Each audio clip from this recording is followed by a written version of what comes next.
Bonsoir tout le monde, mon nom est Raphaël, j'ai complètement oublié de me raser et on va parler de Big Brother Célébrité. L'épisode 11 a été diffusé ce soir et on va s'en parler. Donc l'épisode de ce soir, le 24 janvier, consistait en le deuxième épisode d'élimination de la saison. Et avant qu'on embarque dans le contenu directement de l'émission, il faut que j'adresse le travail fait par l'équipe de production. Merci.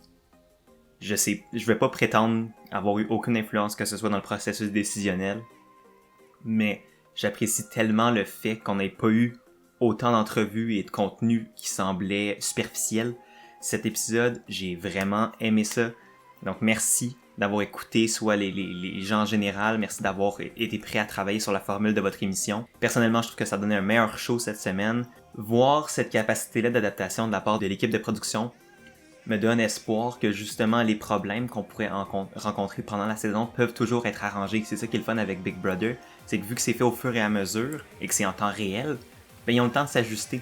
Et puis surtout vu que c'est la première fois qu'on le fait au Québec, c'est sûr que la recette va pas être parfaite dès le premier coup, mais qu'il y ait l'humilité et la capacité de rétrospection pour changer et modifier les choses qui fonctionnent moins bien, ben ça prouve qu'ils veulent vraiment donner un bon show aux Québécois. Et ça, on est obligé de le respecter. On peut ne pas l'aimer, mais on est obligé de le respecter. Et je le respecte énormément.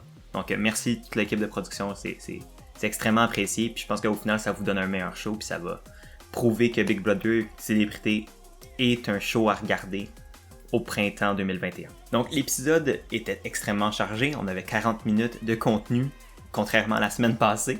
Donc on a beaucoup de choses à se dire. Donc, on va rentrer directement dans le cœur de la vidéo. L'épisode s'ouvre avec Emmanuel, donc le patron de la maison cette semaine, qui termine ses fonctions et qui revient un peu sur ce qui s'est passé et comment il se sent par rapport à ses décisions. On le voit être ambigu, désolé, on le voit qu'il regrette un peu ses choix, surtout par rapport à Laurence. Il pense qu'elle méritait pas d'être sur les joueurs en danger. Et dans un sens, je comprends tout à fait sa logique. C'est une bonne personne qui veut vraiment être là. Donc, pour lui, il se dit, ben, pourquoi est-ce que je suis responsable de son élimination? Puis on le voit annoncer publiquement dans un confessionnal dire qu'il ne voulait pas être patron de la maison et qu'il aime pas les responsabilités qui viennent avec le fait d'être patron. Donc, selon moi, ça pourrait impliquer qu'il va essayer de, justement, ne plus se retrouver dans une position de pouvoir autre que s'il en a vraiment, vraiment besoin. Ça prouve que les responsabilités de patron de la maison, autant alléchantes soient-elles, c'est extrêmement difficile du point de vue humain. Et pour beaucoup de gens, séparer le jeu et les personnes qui jouent au jeu, c'est extrêmement difficile. Et ça a des impacts, entre guillemets, psychologiques sur comment les gens vont vivre avec les événements puis comment les gens vont se sentir par rapport à leurs propres décisions. Et le fait de voir Emmanuel complètement regretter son choix, ben, ça me surprend pas dans un sens.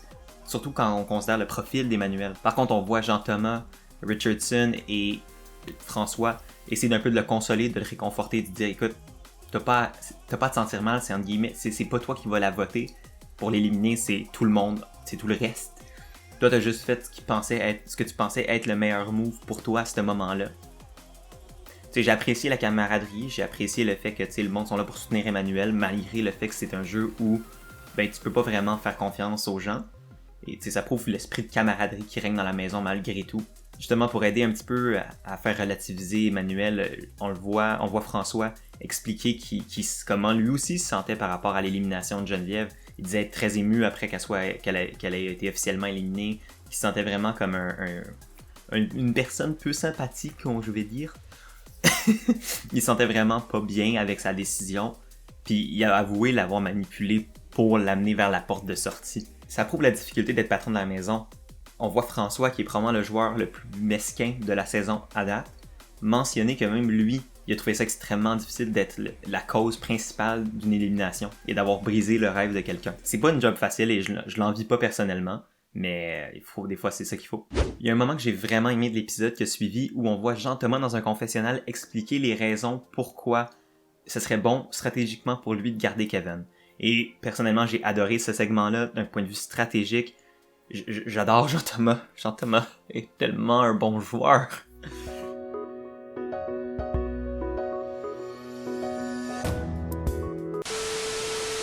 Tu vois qu'il est comme au-dessus de tout le monde en termes de compréhension du jeu. Est-ce que ça veut dire qu'il va gagner ou qu'il va se rendre loin? C'est aucunement garanti. Des fois, les meilleurs joueurs d'une saison se font sortir la semaine 2. C'est tellement... il comprend tellement bien comment le jeu doit se jouer que moi, en tant que fan, je suis content de voir des célébrités être prêts à jouer et comprendre le jeu. Parce que c'est tout le temps un petit peu ça le risque avec les célébrités, c'est que des fois, ils connaissent pas l'émission, ils sont pas familiers avec le concept et toutes les complexités et tous les rouages. On en a vu cette saison avec Marie-Chantal. Mais de voir qu'il y en a qui sont prêtes à jouer, qui connaissent comment le jeu se joue, moi je trouve ça d'un point de vue en tant que fan, en tant que spectateur, je trouve ça vraiment le fun parce que des fois ça peut être dull quand tu vois que tout le monde comprend rien puis ils sont là juste parce que. Là ils sont là pour la game, ils sont là pour gagner, ils sont là pour jouer, puis ça c'est extrêmement le fun. Mais bref, pour revenir à mon point initial, on voit Jean-Thomas mentionner les raisons pourquoi garder Kevin serait une bonne chose stratégiquement pour lui, même s'il apprécie énormément Laurence. Et le point principal qui est ressorti de cette discussion-là, de ce confessionnal-là, c'est le fait que, il s'entend bien avec Kevin, ils ont des forces complémentaires. Kevin est un joueur physique, donc il va pouvoir se retrouver dans les positions de pouvoir en gagnant soit des veto ou des patrons de la maison. Mais justement, ce que j'aime de cet argument-là, c'est pas nécessairement le fait qu'il va être dans des positions de pouvoir ou quoi, mais c'est surtout que le fait, Jean-Thomas, il se dit « Je vais me servir de Kevin comme bouclier ». Kevin est un joueur qui va probablement s'afficher beaucoup plus publiquement que Jean-Thomas en termes de comment il va effectuer ses actions. Jean-Thomas est plus du genre à tirer les ficelles en arrière, puis Kevin me semble plus être le genre de gars qui va dire les choses, faire les choses, et va pas avoir peur de se mettre en avant de la scène. J'aime énormément le fait que Jean-Thomas décide d'utiliser la stratégie des boucliers. La stratégie du bouclier a notamment été perfectionnée, si on veut, par Jeremy Collins de Survivor saison 31 Cambodia, où on a vu la stratégie du bouclier être appliquée de manière volontaire par justement Jeremy. Si Jean-Thomas est capable de se réapproprier comment la stratégie fonctionne cette saison, en utilisant Kevin comme bouclier, puis d'autres joueurs à haut profil comme bouclier, ça serait vraiment stratégiquement impressionnant. Et on apprend justement que Jean-Thomas, son numéro 1 dans la game, la personne avec qui il serait prêt à se rendre à la fin, en qui il a le plus confiance, c'est justement Kevin. Et écoute, je suis pas contre cette idée-là pantoute. Je pense que c'est vraiment un mariage qui pourrait extrêmement bien fonctionner, mais comme on va pouvoir le voir tantôt, les dynamiques peuvent changer très vite dans la maison de Big Brother. On voit d'ailleurs Marie-Chantal enfin pouvoir revenir dans la maison, donc son isolement est terminé, donc elle s'est faite célébrer par tout le monde quand elle a pu retourner dans la maison, et ça, j'ai trouvé ça cool. Et c'est le fun de voir que les gens dans la maison, malgré tout le contexte de jeu et d'hostilité potentielle, sont quand même capables de mettre ça de côté pour célébrer des choses XY et sont quand même là pour se soutenir en tant qu'humains si, admettons, ils se soutiennent pas en tant que joueurs. Et je dois faire mention au chandail de Marie-Chantal. What? C'est quoi ce chandail-là, girl? What? c'est très Marie-Chantal, ça. Quand on s'imagine sa personnalité, ça match. C'est le genre d'humour, c'est le genre d'énergie qu'elle dégage. C'est quelque chose. On voit aussi une courte scène avec François Lambert qui fait n'importe quoi. La coupe de cheveux, genre il ressemble aux Troll Dolls avec les cheveux genre tout lissés vers le haut. Là. C'est toute une image qui va probablement hanter mes cauchemars pour les semaines à venir.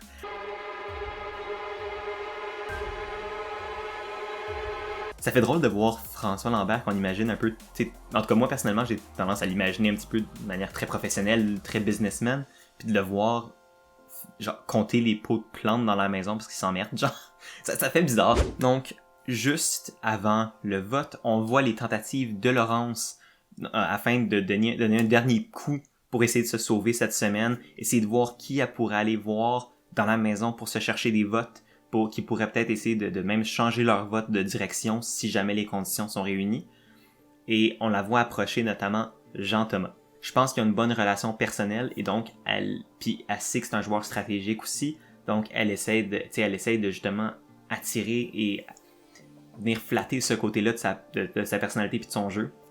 Puis elle lui mentionne des très bons arguments selon moi. J'ai vraiment aimé cette conversation-là de la part de Laurence. C'est toute une joueuse. C'est toute une joueuse, Laurence, pour de vrai. Elle sait comment parler aux gens quand. Je pense que la raison pourquoi elle a été nominée cette semaine, c'est juste qu'elle s'est retrouvée au mauvais endroit, au mauvais moment, avec les mauvaises circonstances. Dans cette discussion-là, Jean-Thomas s'en allait annoncer à Laurence qu'il allait pas la sauver. Par contre, avant même qu'il puisse arriver à lui mentionner ça, Laurence a sorti des excellents arguments comme pour le convaincre de la garder dans la maison, notamment que les joueurs forts avec qui il semble être allié présentement, donc les Claude, les Kevin de ce monde, les Emmanuel aussi, c'est des gars qui, pour l'instant, pendant qu'ils sont dans une alliance, sont pas encore dangereux vraiment parce qu'ils sont de ton bord. Mais une fois que la compétition va avancer, les semaines vont avancer, ben c'est le genre de joueurs qui vont, vu qu'à cause de leur présence physique, à cause du fait qu'ils sont bons dans les épreuves, ben ils vont tout le temps se retrouver dans des situations de pouvoir et donc ils vont devenir des menaces pour le jeu de Jean-Thomas. Ce qui est pas faux.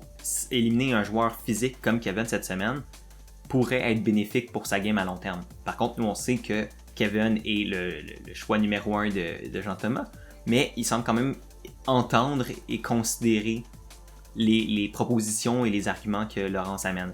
Elle dit aussi que là, c'est là qu'elle va vraiment aller chercher son côté stratégique, à aller essayer d'appeler au côté stratégique de Jean-Thomas. Elle mentionne, je suis une joueur stratégique, je pense que j'ai une bonne tête pour le jeu, on comprend comment la game se joue, et même juste là, elle dit littéralement, là, je vois que je suis un peu en train de te convaincre de considérer mon point. C'est un atout que j'ai dans la game de Big Brother. Puis si tu me sauves cette semaine, on pourrait justement être de même puis être des très bons alliés. Encore une fois, c'est vrai.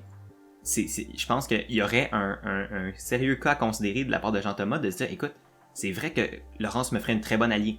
Par contre, c'est sûr qu'en la sauvant, probablement qu'il s'aliénerait toute la moitié de la maison avec qui il était allié auparavant. Donc, c'est sûr que d'un point de vue de Laurence, essayer de l'attirer, c'est extrêmement brillant.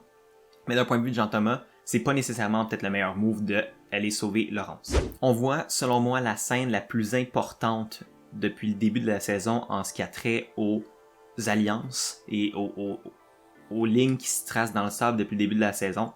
C'est lorsque Kim est en discussion avec les membres des Pennés, donc Laurence, Varda, Maxime et Jean-François aka Rita Baga.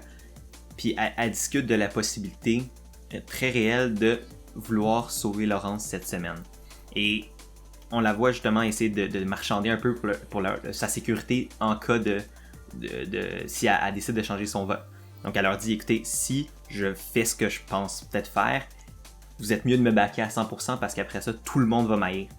Puis moi je vais agir comme si de rien n'était, puis je vais faire comme si c'était pas moi pour brouiller les cartes. Mais tu sais, aidez-moi à enlever cette cible-là de mon dos qui pourrait arriver.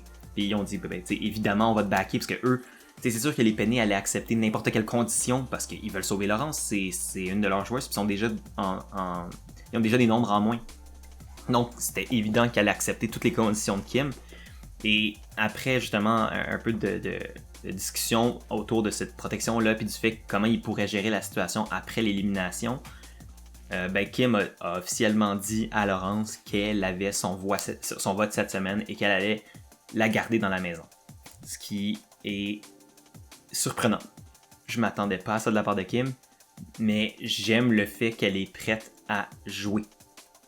Elle est prête à faire des moves, elle est prête, si elle considère que garder Laurence est un geste plus utile pour elle, elle le ferait n'importe quand. C'est une joueuse qui est pas là pour suivre le monde, elle est là pour faire sa propre game, puis ça j'apprécie ça énormément. Donc encore une fois Kim qui me surprend. Je m'attendais pas à ce que ce soit le genre de joueuse qui décide de faire ça, mais le fait qu'elle considère, puis le fait qu'elle essaie de changer son positionnement pour un positionnement qui lui semble meilleur après, oui, j'aime ça. Donc c'est là-dessus qu'on s'en va au vote d'élimination. Et ce que j'aime de la situation du setup qui est là présentement, c'est qu'il y a vraiment des raisons valides pour garder et éliminer chacun des deux candidats dans les joueurs qui sont pivots, donc Jean-Thomas et Kim. C'est les deux joueurs vraiment plus pivots dans ce vote-là, comme on l'a vu au fur et à mesure de l'épisode. Donc, c'est le genre de joueurs qui pourraient, en fait, vont décider de où la direction du vote va aller.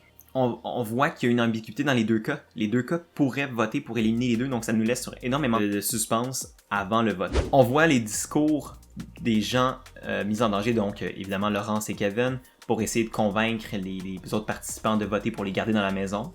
On voit Kevin pas vraiment faire de speech, on dirait qu'il se sent mal de faire un speech contre Laurence. Je pense qu'il donne un speech très neutre, il dit écoutez, je veux encore être ici, je me sens mal de compétitionner contre Laurence, mais je veux être ici, je veux jouer à la game, j'aime ce qu'on a dans la maison à date et j'aimerais ça continuer. Laurence, elle, va beaucoup plus à fond dans son speech. Elle essaie vraiment de prouver pourquoi elle est là dans la maison, pourquoi elle mériterait de rester dans la maison. Elle dit, écoutez, on se le cache pas, moi je suis là pour le jeu, j'adore le jeu, je m'attendais pas à me retrouver dans cette situation-là, d'être en danger si tôt, mais ça m'a appris des choses sur le jeu et sur moi-même. Puis je pense qu'avec ça, je peux devenir une meilleure joueuse encore et je peux vous aider dans vos games à vous. Et ça, c'est un argument qui est très valide. Et encore une fois, Laurence nous prouve qu'elle a une bonne tête pour le jeu, elle sait quoi dire aux gens, quand leur dire. Donc, son speech est très convaincant et pourrait peut-être décider de l'issue du vote. Et donc, suite à ces discours-là, on passe officiellement au vote. Donc, même principe que la semaine passée, un à la fois, les gens qui peuvent voter vont aller voter. Il y a 11 votes cette semaine, donc il n'y aura pas d'égalité possible. Et de la manière qu'on va procéder pour la vidéo, je vais nommer chaque vote individuel et après ça mentionner le score final. Donc excusez-moi, je regarde ma liste, il y a quand même beaucoup de noms. Donc, Marie-Chantal a voté pour éliminer Laurence. Ça me surprend. Je pensais qu'elle était encore neutre, mais de ce qu'on apprend plus tard, elle est du bord de l'Alliance des 8. Finalement, ce vote-là me surprend moins à la lumière de ces nouvelles-là, de ces informations-là.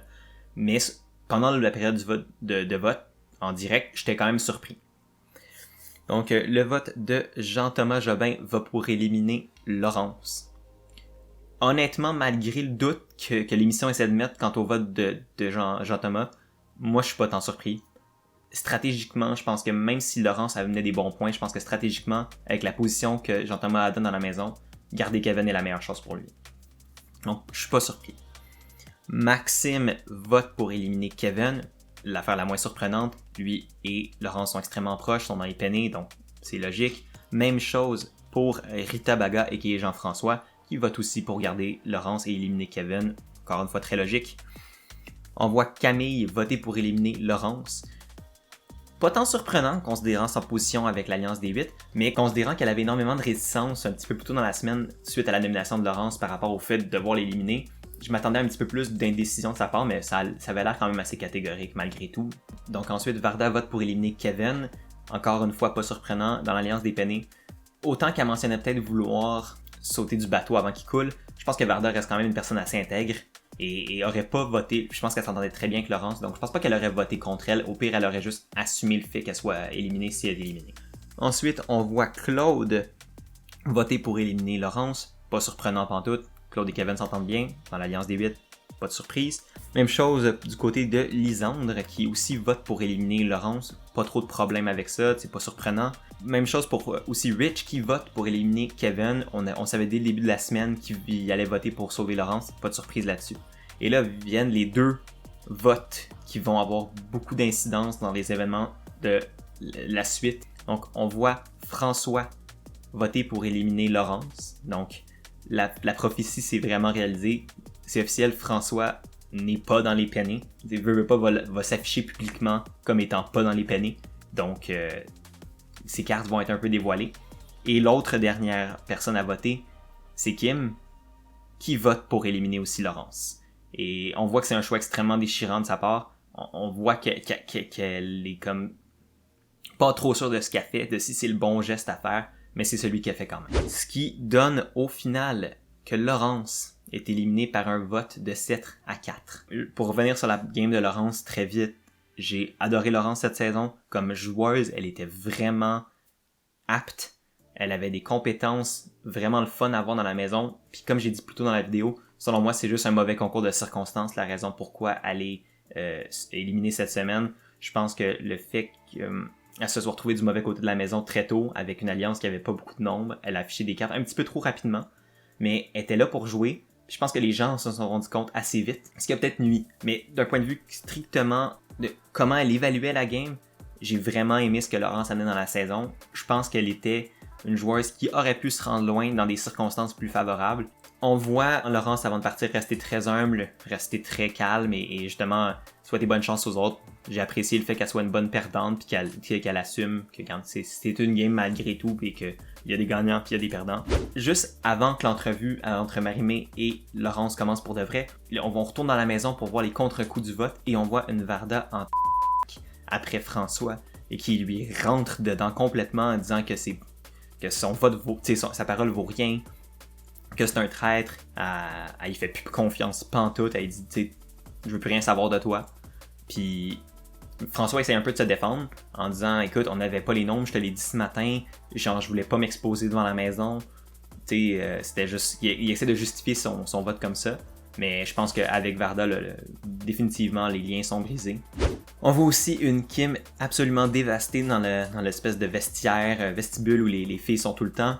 On la voit être en larmes, on la voit vraiment avoir de la misère à digérer la décision qu'elle a prise. Et aussi le fait que justement, elle a comme pris une décision sur le moment avec son instinct, puis selon ce qu'elle avait entendu en termes de où les votes allaient aller. Puis je pense qu'elle se rendait compte qu'elle avait pas les votes pour sauver Laurence, donc elle a pris la décision de jouer safe puis de voter pour l'éliminer Laurence. La raison pourquoi elle est dans cette situation-là fâcheuse, où elle sait qu'elle s'est mis un peu tout le monde à dos, elle sait qu'elle s'est mis les peinés, donc, et surtout Varda à dos, le fait qu'elle ait considéré l'option peut-être fragiliser des liens avec l'Alliance des 8. Mais cette situation-là, dans le fond, est un petit peu là-dedans à cause de François qui a lui aussi décidé de changer son vote. Elle pensait que François allait voter pour éliminer Kevin, ce qu'il a finalement pas fait. Ben, ça a fait que les deux ont décidé de pas voter pour sauver Laurence parce qu'ils pensaient que l'autre allait pas le faire non plus. Et donc ça a mis justement Kim dans une position fâcheuse puisqu'elle avait donné sa parole au Penné et à Laurence qu'elle allait la garder. Et on voit que cette position dans laquelle elle est présentement en termes de jeu, mais aussi en termes personnels, la rend extrêmement inconfortable. Et elle a vraiment peur de se faire ramasser tous les bords, tous les côtés. Puis elle dit, écoute, on me crie pas après dans la vie. Tu sais, comme elle sait qu'elle va manger un char de marde, peut-être Varda et tout ça. Elle sait que ça pourrait vraiment barder. Puis honnêtement, il y a du drama. Je pensais que ça allait être, si Kevin allait être éliminé, qu'il allait avoir du drama, que ça allait être le bordel. Mais j'avoue que il y a quand même des fractions qui commencent à se faire solidement dans la maison. On voit une Varda dans le confessionnal être en beau fusil après les gens qui ont trahi Laurence. Donc on devine Kim et François. Et ça va barder. Je pense que Varda va être tout feu tout flamme pour essayer de se venger et de donner rétribution à l'élimination de Laurence. Et ouais, ça pourrait vraiment devenir... Je pourrais imaginer ce conflit-là qui pourrait se créer entre Varda et François / Kim prendre de l'ampleur et devenir une histoire à suivre pendant la prochaine semaine / prochaine semaine à venir. Ça, c'est pas fun parce que ça rajoute encore un autre niveau de complexité.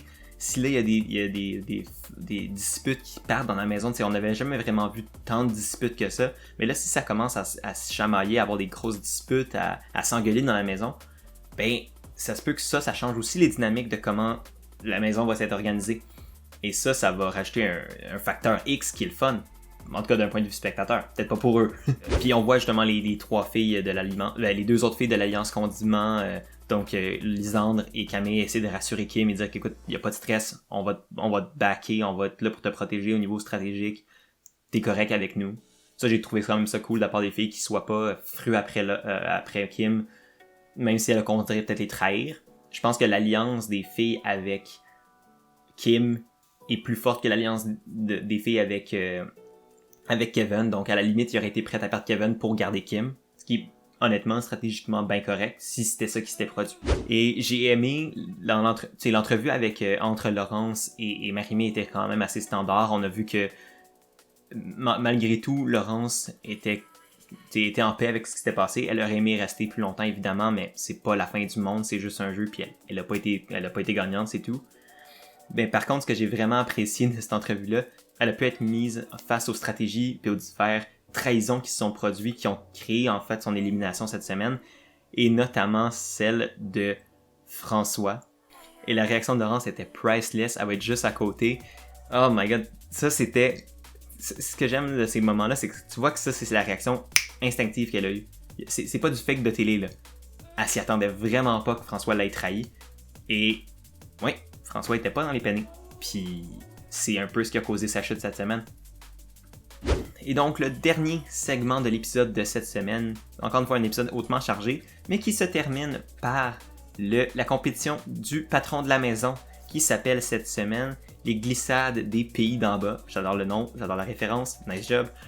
Et cette compétition consiste en ce que les joueurs doivent traverser un terrain extrêmement glissant pour aller mettre de l'eau dans un bocal et faire tomber une genre balle de golf, ou en fait c'est juste une balle de ping-pong, je sais pas trop quoi, qui flotte dans une espèce de conteneur d'eau.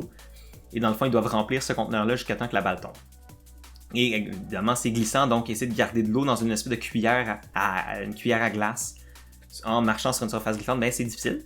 Et on voit justement les joueurs trébucher, on voit Richardson prendre une débarque, on voit Maxime prendre une débarque, et même faire tomber son bonhomme de neige qui tient son conteneur d'eau, et donc être éliminé de la compétition. Même chose pour Camille. Donc c'est pas une compétition facile, c'est une compétition qu'on voit souvent dans Big Brother américain et canadien. C'est le genre de compétition typique de patron de la maison, puis qui mélange un peu de physique et de persévérance et de précision. Disons que quelqu'un qui a la tremblote serait peut-être pas le meilleur à ce défi-là. L'épisode nous laisse sur les deux personnes qui sont à l'avance présentement, qui sont Kim et Claude. Donc, ça va être deux personnes à surveiller dans l'épisode de lundi soir pour savoir qui va remporter le patron de la maison. Et donc, c'est là-dessus que se conclut l'épisode de ce dimanche. Donc, l'épisode d'élimination, je le répète, c'était un bien meilleur épisode que celui de dimanche passé. J'ai vraiment apprécié l'épisode cette semaine. Le pacing était meilleur, les segments étaient mieux construits, il y avait moins de contenu absolument inutile ou peu utile pour les histoires que le show essaie de raconter. Là, tout ce qui était là me semblait soit comique ou soit pertinent d'un niveau de jeu. Et c'était vraiment le fun. Et donc, c'est ce qui va mettre fin à la vidéo de ce soir. J'espère que vous l'avez aimé. Si vous l'avez aimé, n'hésitez pas à aimer, commenter, partager la vidéo, c'est extrêmement apprécié. Si vous voulez en voir plus de contenu comme ça, on fait des vidéos du lundi au vendredi, donc n'hésitez pas à vous abonner si vous voulez en voir plus. Ça va me faire extrêmement chaud au cœur si vous le faites. Si vous voulez ces épisodes-là en format audio, c'est disponible sous forme de podcast. Tous les liens sont dans la description. Et c'est ce qui va conclure la vidéo. Passez une très belle soirée. Prenez soin de vous. Restez chez vous. Au revoir.